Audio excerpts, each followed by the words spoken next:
Hey everybody, happy Friday. I wanted to just talk for a couple of minutes tonight about something that has kept on coming up in my conversation with a lot of different people over the last couple of months, and it's been very surprising to me, kind of, because I honestly thought that I was like the only person that ever had this kind of a problem. And I think that's how we can sort of all be sometimes, where we feel like nobody else is having issues with this except for us. And so I hope that this will be an encouragement to you, to maybe make you feel like you're not alone in this.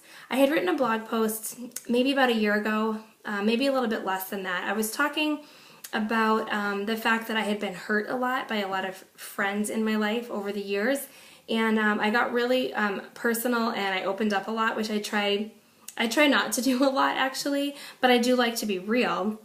But in that post, I just talked about all the different times that I had really given myself to these people in a friendship kind of a relationship. I pour myself into people when I'm friends with them, and I feel like I really give a lot. And in those circumstances, I feel like I got stabbed in the back, and I got people talking about me, and just people that walked away from my life and from being friends with me. And I started getting to the point where I felt like, what is wrong with me? Like, is something wrong with me? Maybe I'm the one that's in the wrong all these times since this keeps happening.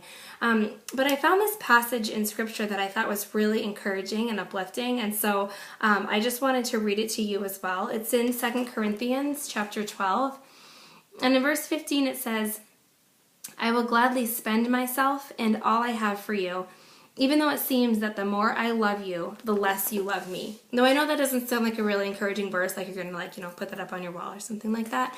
But the reason that it was encouraging to me is because it helped me to see that I'm really not alone in this. The people that sometimes you put the most effort into and the most time and thought and everything like that, the people that you do that the most with are a lot of times the ones who end up leaving you.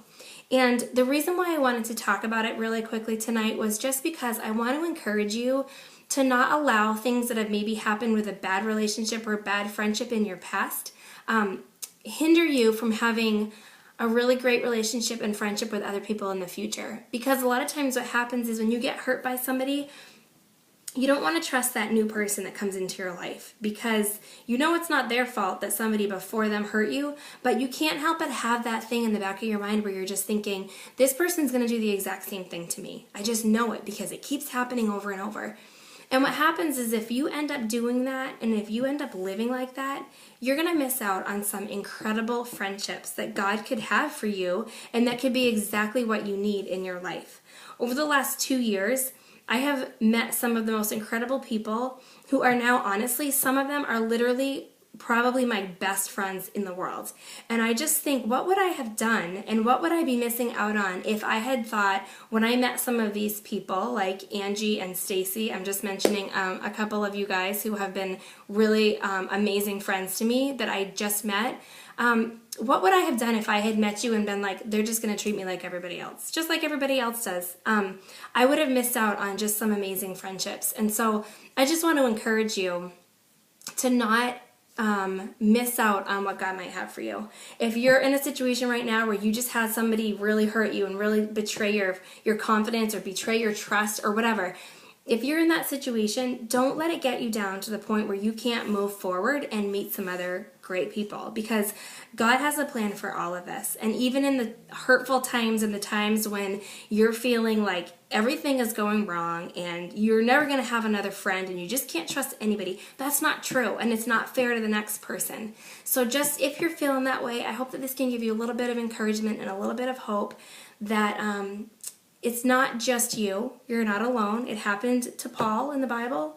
It's going to happen to you. I can't guarantee that this next person that you're going to be friends with might not do the same thing, but that doesn't mean that you can't just give it a try, because you need to continue loving regardless. Love is not a feeling, it's an action, and we are commanded to love whether we feel like it or not.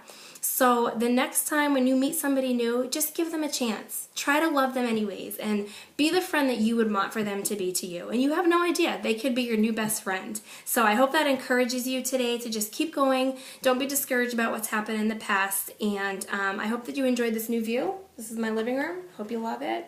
What happened last time was Somebody told me that the picture in the background was crooked, so now I was a little self-conscious, so I had to move things around. I hope nothing's crooked over there. All right. I hope everybody has a great weekend. Bye.